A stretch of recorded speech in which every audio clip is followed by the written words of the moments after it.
Halo semua, Assalamualaikum warahmatullahi wabarakatuh. Jumpa lagi bersama channel Arita Digital. Pada kesempatan kali ini kita bakal membahas masalah pembikinan atau pembuatan rengginang ubi singkong ya teman-teman ya. Yang kebetulan pada kesempatan kali ini kita bakal bahas dengan merek Pak Daeng Raupe ini teman-teman. Rengginang ubi singkong merek Pak Daeng Raupe. Bagaimana proses pembuatannya bakal kita bahas di video berikutnya. Dari awal sampai akhir teman-teman.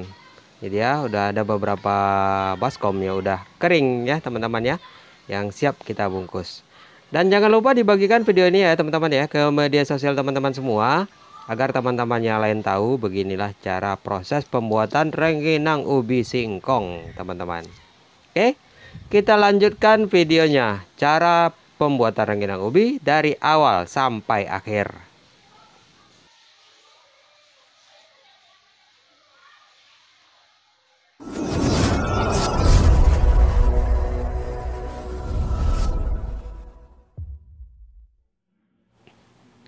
Oke teman-teman, kita udah siapkan ubi singkong sebanyak 70 kg ya teman-teman ya. Ubi singkong ini kita kupas, kita bersihkan, dicuci dengan air bersih. Kalau perlu dibros supaya bersih ubinya dan terpisah dari getah-getahnya itu teman-teman. Makanya harus dibros bersih teman-teman. Dan sekarang kita masuki proses pemarutannya. Ubi yang udah kita kupas bersih tadi, yang udah kita bros dan terpisah dengan getahnya, kita parut. Dan kali ini saya menggunakan mesin parut yang jenisnya seperti ini teman-teman. Mesin parut apa namanya saya nggak tahu. Yang jelas ini sama persis dengan mesin parut kelapa teman-teman. Kenapa saya menggunakan ini? Dikarenakan hasilnya halus ya. Ada juga parutan kelapa yang model bulat itu, model bundar teman-teman. Bisa juga digunakan. Cuman hasilnya nanti akan sedikit kasar. Jadi ampas ubi yang dihasilkan nanti kasar. Dan nggak enak lah gitu kalau dibikin ya teman-teman ya. Dan setelah diparut nanti kita bakal masukkan ke ember seperti ini dan dicampur dengan air. Kali ini saya bagi menjadi 8 ember dan diisi penuh dengan air. Tujuannya supaya getah ubi yang masih tertinggal di ampas ubi tadi terpisah semua teman-teman.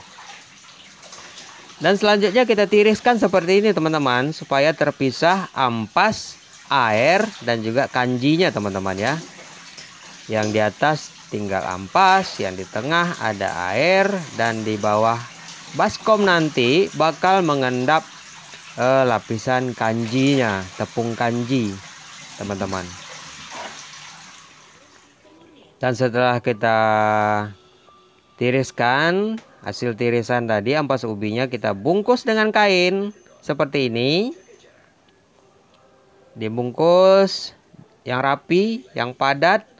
Dan kita lanjutkan ke proses pengepresannya teman-teman. Kali ini saya bakal press dengan alat press yang saya buat sendiri.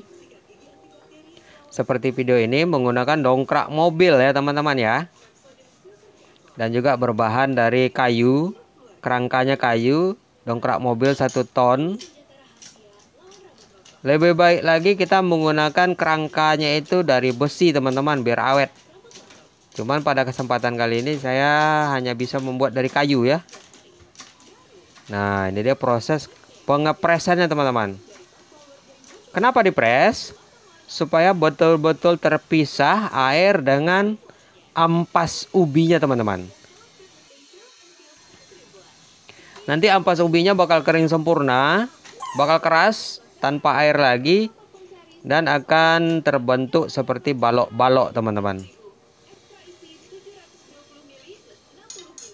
Yang tujuannya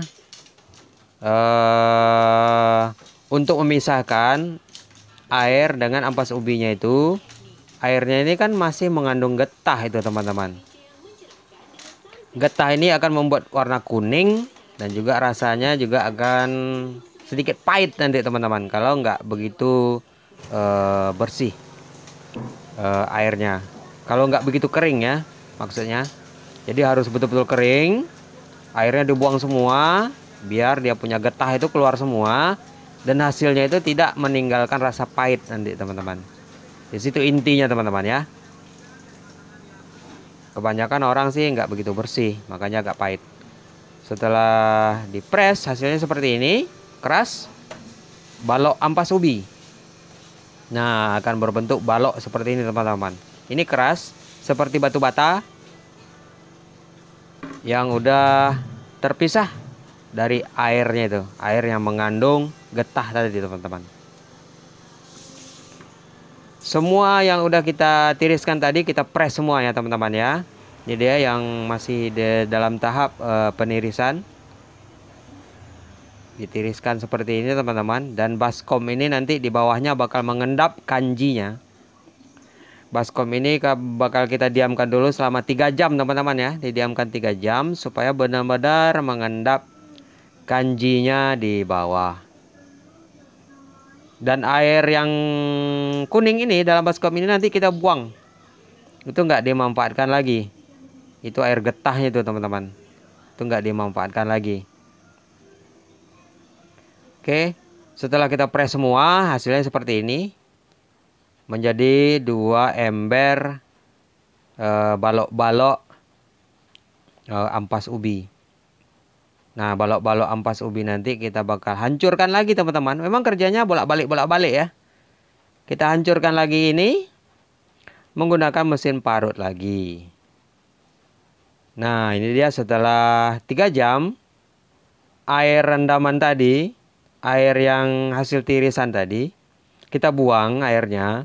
Dan di bawahnya, di dasar baskom, itu bakal mengendap kanji murni nih. Tepung kanji murni, asli.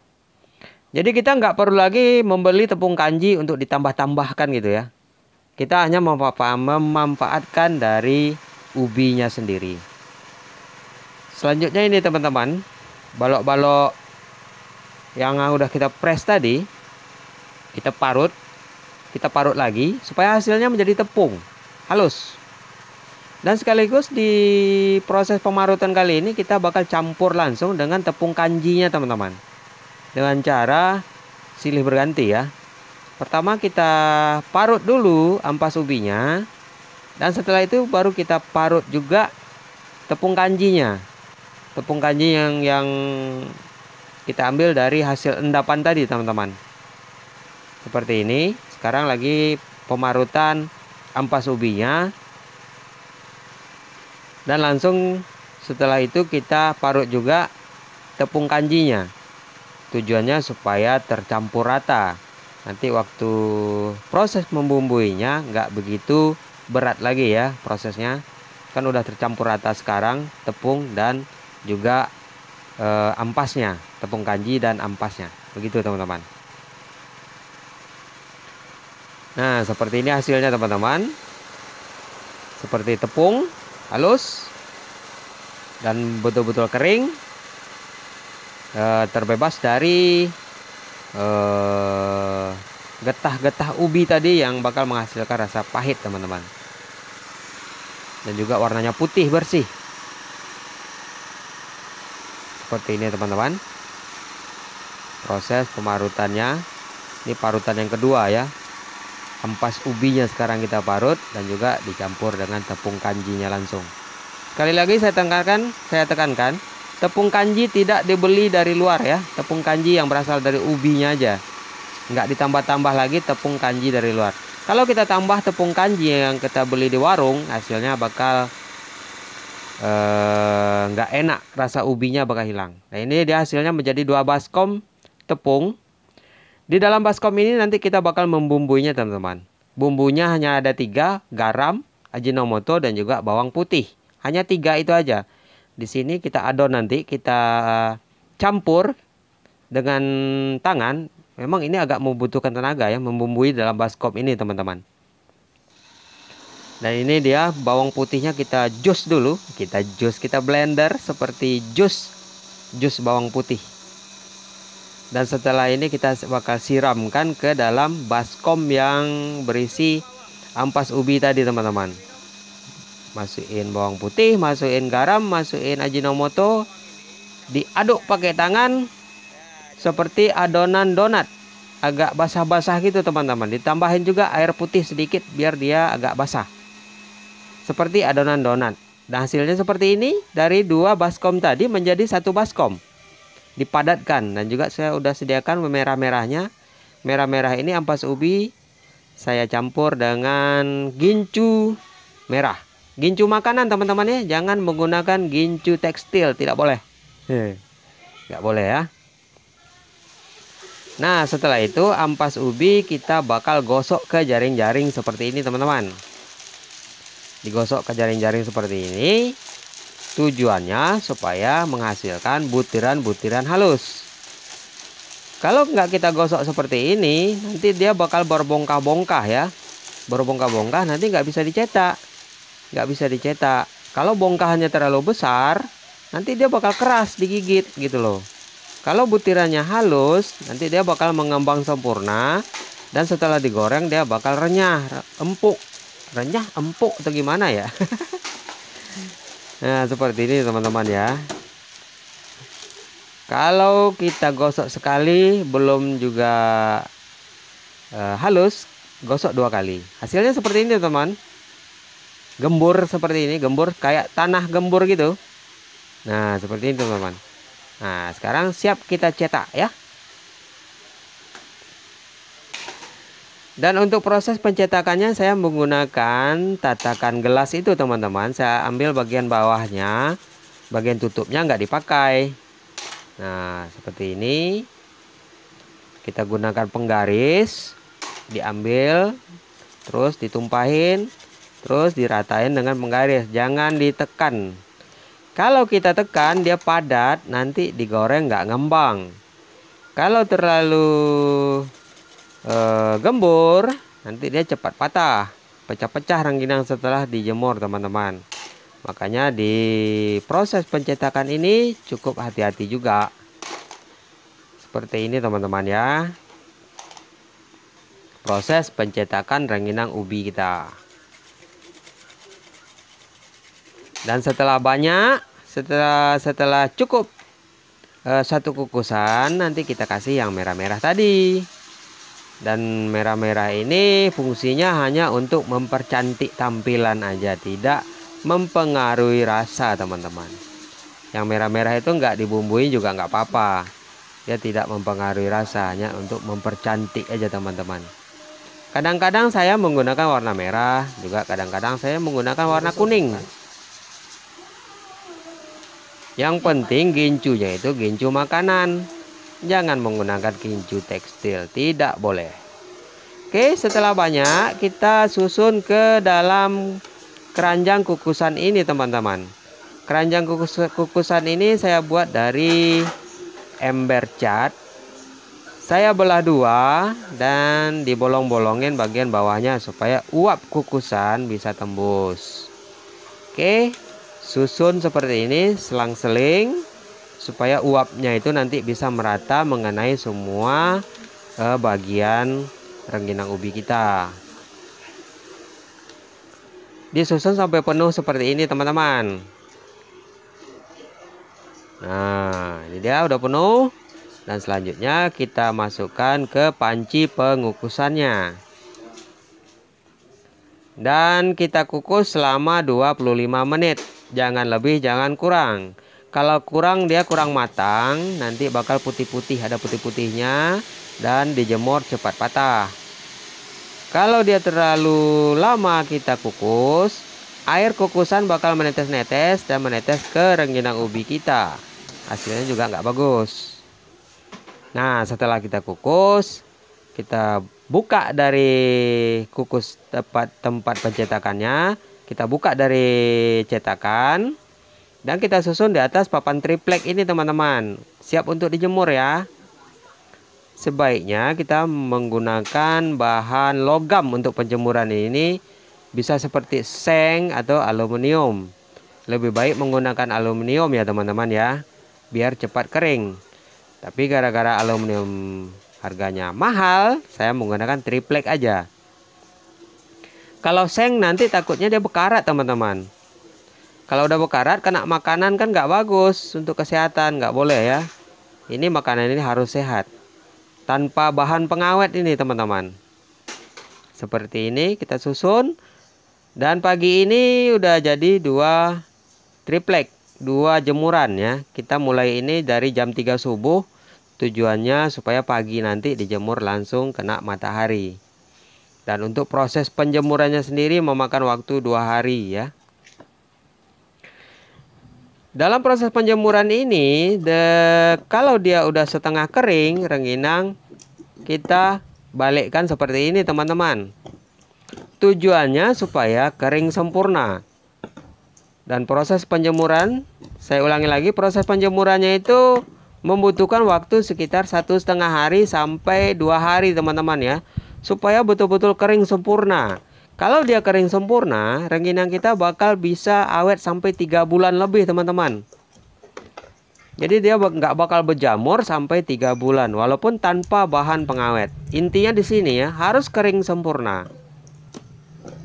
Betul-betul kering, nanti ditandai dengan ringan ya. Rengginang kita makin ringan jadinya. Dan alhamdulillah pada hari ini cuaca cukup cerah ya. Mudah-mudahan dalam 2 hari ini udah kering sempurna. Oke teman-teman, kalau dia udah kering, kita langsung menuju tahap pembungkusannya teman-teman. Pembungkusan menggunakan plastik dengan ukuran 0,5 kilo dan disusun rapi seperti video berikut ini teman-teman. Plastiknya bagian bawah kita lipat menjadi segitiga dulu seperti ini. Dibuka plastiknya, dilipat bagian bawahnya, dan disusun rengginangnya. Dan membungkus dengan cara ini cukup rumit juga teman-teman. Nggak semua orang bisa membungkus dengan cara ini. Saya aja sampai 1 tahun belajarnya nih teman-teman. Kalau nggak ahli, pas kita tarik plastik bagian bawah, yang bagian atas kita tarik, bagian bawah bakal runtuh semua. Ini jadi repot teman-teman ya. Dan jangan lupa juga dimasukkan label atau merek dagangan kita. Diisi sebanyak 16 bungkus aja teman-teman. 16 bungkus, 16 keping. 16 bungkus pula. Nah, seperti ini proses pembungkusannya teman-teman. Jadi yang udah kering sempurna, dibungkus. Dan setelah ini bakal kita lem ya bagian plastiknya. Tujuan pengeleman itu supaya makin awet rengginang kita, nggak masuk angin. Dan untuk proses pengelemannya sendiri saya menggunakan sealer seperti ini teman-teman. Sealernya harganya murah, cuman 150.000 apa 200.000. Nah, kita seal rapi bagian atasnya. Juga bisa menggunakan lilin teman-teman. Dibakar dengan lilin juga bisa ya. Sama aja sih. Cuma dengan sealer ini kan hasilnya lebih rapi. Dan juga kerja kita makin cepat teman-teman. Seperti ini. Kita lipat lagi bagian ujung plastiknya. Dan kita masukkan ke sealernya. Ditekan. Supaya panasnya sempurna. Dan tertutup rapat. Kalau dia udah rapat, kedap udara, nanti rengginangnya bakal menjadi lebih awet lagi. Udah kering sempurna, nggak masuk udara, jadi rengginangnya makin awet lagi teman-teman.